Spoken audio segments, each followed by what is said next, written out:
Indo British advanced pain clinic, నొప్పి మాయం, surgery దూరం. For appointments 9155515563. అసలు ఈ మధ్య 10 ఏళ్ళుగా మనం జరుపుకుంటున్న పండుగలు ఇదివరకు మనం జరుపుకోలేదు. గుళ్ళల్లో ఈ మధ్య 10 ఏళ్ళుగా ఉన్న ఉత్సవాలు ఇదివరకు జరగలేదు. ప్రధానంగా యువతరంలో గుళ్ళోకి వెళ్ళి తీరాలనే ఆలోచన రావడానికి నా సాటి ప్రవచనకర్తలు షణ్ముఖ శర్మ గారు, చాగంటి కోటేశ్వరరావు గారు లాంటి వాళ్ళు నిజంగా కారణం. నేను దండం పెట్టాను. అసలు ఆలోచన ముందు వెళ్ళ తీరాలి, గుళ్ళోకి వెళ్ళడం తప్పనిసరి. నిత్య విధుల్లో గుళ్ళోకి వెళ్ళడం ఒకటి, నిత్య జీవిత చర్యల్లో గుళ్ళోకి వెళ్ళడం ఒకటి. ఆ భావం కలిగిందా లేదా? అది క్రమంగా చైతన్య మార్గంలోకి, జ్ఞాన మార్గంలోకి వెళ్ళడం అనేది ముందు తెలుసుకుంటే కదా వెళ్ళేది. నా తాపత్రయం వల్ల ఏమిటంటే ఈ కర్మకాండ ఉన్న విషయం ఉంది. మనం అనుకునేది ఈ గుళ్ళు, గోపురాలు, తీర్థాలు, యాత్రలు, యజ్ఞాలు, ఇది 2 వైపులా పదునున్న కత్తి. తీసుకెడితే మనిషిని యోగ వాసిష్టంలోకి, జ్ఞాన మార్గంలోకి తీసుకెడుతుంది. లేదు, ముంచేస్తుంది. అక్కడ పిచ్చి నమ్మకాలు పడిపోతాడు. వెళ్ళడం మంచిదే, కానీ ఎప్పుడైనా వెళ్ళలేకపోతే అయ్యో వెళ్ళలేకపోయాను బెంగట్టుకోక్కర్లేదు.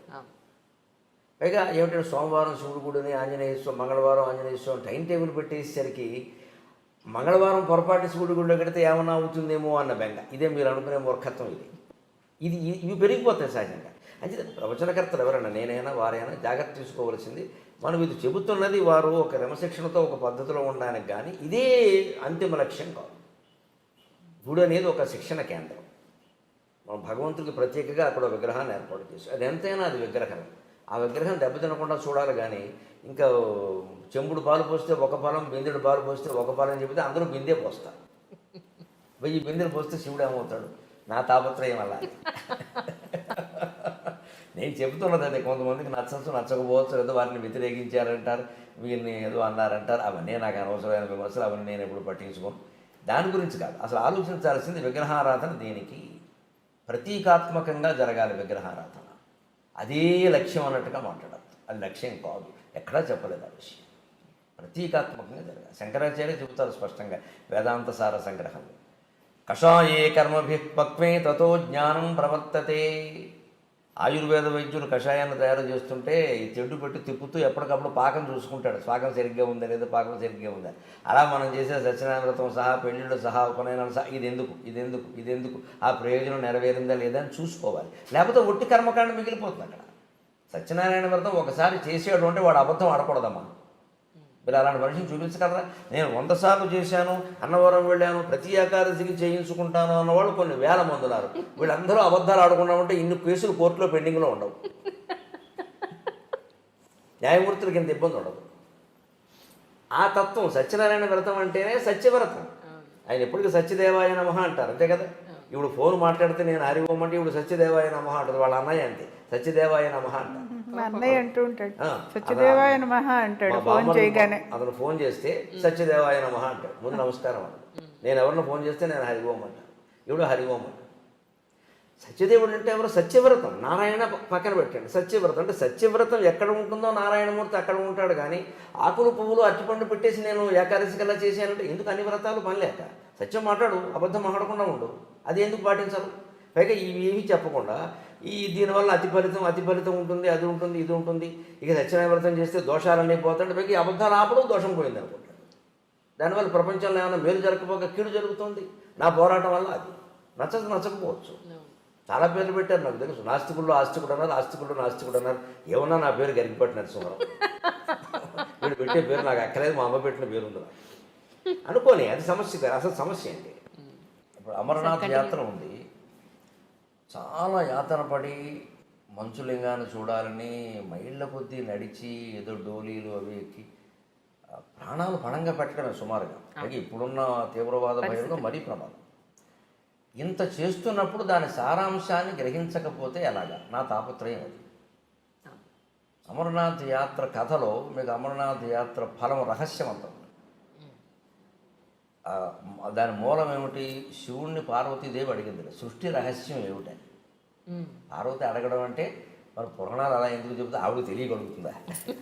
మనకి తెలియజెప్పాలి కదా, ఎవరో అడగాలి, ఎవరో ఒకరు చెప్పాలి కదా, అందుకని అడుగుతారు అంతే. ఆవిడ తెలియకూడదు. ఈయన అలాగే నీకు చెప్తాను దాని.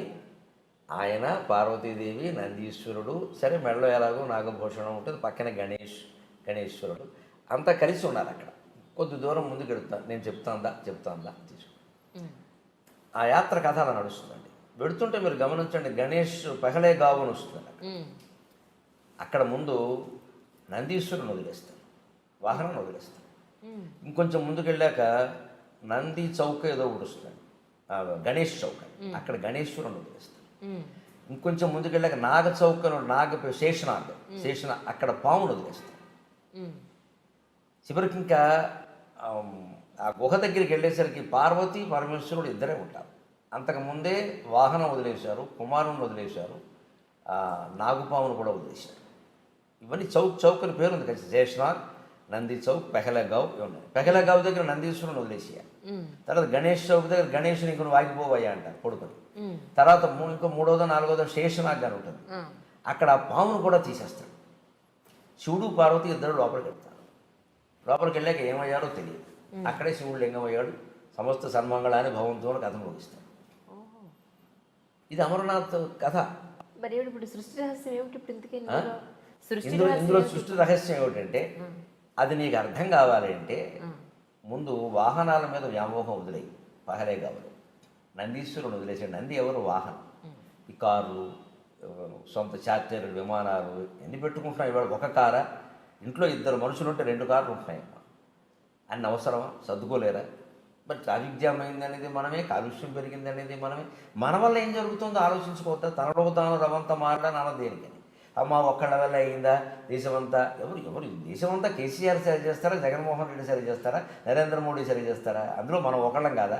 మనం ఎవరు సహకరించకుండా వారు చేసేస్తారా? వారు ఏమైనా మాయ చేస్తారా?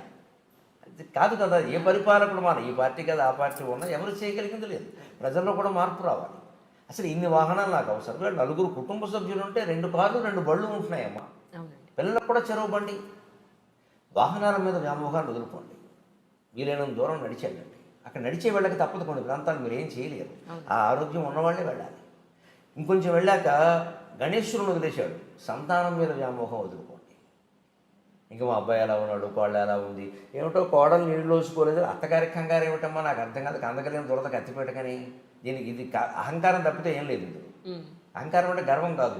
నా వంశం, ఈ కోళ్ళు వచ్చాక నా వంశం, ఇప్పుడు ఈవిడి జన సూర్యవంశమో చంద్రవంశమో పెరగకపోతే నష్టం ఏంటి? ఇలా ఆలోచించరు మనుషులు. మా వంశం ఈ అమ్మాయి సంతానాన్ని కన్నంత మాత్రం ఆడాలని ఆక్షేపించాలమ్మా, నాకు అది కూడా ఉండదు దానికేనా అన్నారు. ఏమిటట? అదేమన్నా సిద్ధాంతమా, రూలా? కొందరికి కలగరమ్మా. పైగా చాలా చోట్ల కలగకపోవడానికి మన ధర్మశాస్త్రం కూడా చెప్పిన ప్రకారం పురుషులు కారణం ఉండు బాబు. స్త్రీలను ఎందుకు అంటున్నారు నాకు తెలియదు. మన మాస్టర్ సివివి గారిది యోగ దర్శనం అని ఉంది. ఆ పుస్తకం ఎప్పుడో 10-12 ఏళ్ల క్రితం చదివాను. బాబు ఇదే రహస్యం అనుకో. పుట్టబోయే జీవుడు, మనకి సైన్స్ అలా అట్టి పెట్టండి కాసేపు. మన ధర్మశాస్త్రం ప్రకారం పుట్టబోయే జీవుడు తండ్రి నెత్తి మీద 3 నెలల పాటు తిరుగుతూ ఉంటాడు వీడి శరీరంలో ప్రవేశించడానికి.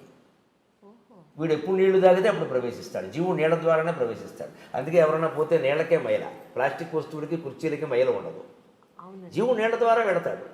అందుకే మనం 10వ రోజు ధర్మోదకాలను పెట్టి అందరూ బంధువులు నీళ్లు వదులుతూ ఉంటాం. తిలోదకాలు, జలోదకాలు నీళ్ళ ద్వారా పంపిస్తామండి. వెళ్ళిపో మావయ్య, వెళ్ళిపో మావయ్య, ఇంకా మమ్మల్ని వదిలిపెట్టు, అయితే వెళ్ళిపో తాతయ్య అంటే ఆ వెళ్ళిపోయిన వాడికి వీళ్ళ మీద వ్యామోహం ఉంటుంది. ఇంకా పోదు.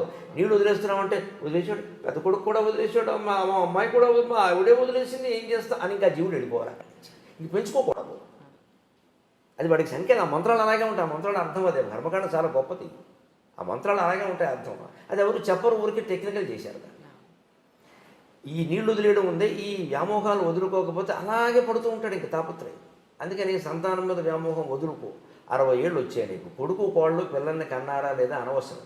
ఎందుకంటే కనడం అనేది కేవలం సైన్స్ రీత్యా ఎలా ఉన్నప్పటికీ యోగశాస్త్ర రీత్యా కూడా, పూర్వజన్మ కర్మఫలం రీత్యా కూడా యోగం మొగాడుకుంటేనే సంతానం కలుగుతారు. ఆ యోగం మొగాడిది ఆడాళ్ళకి సంబంధం లేదు.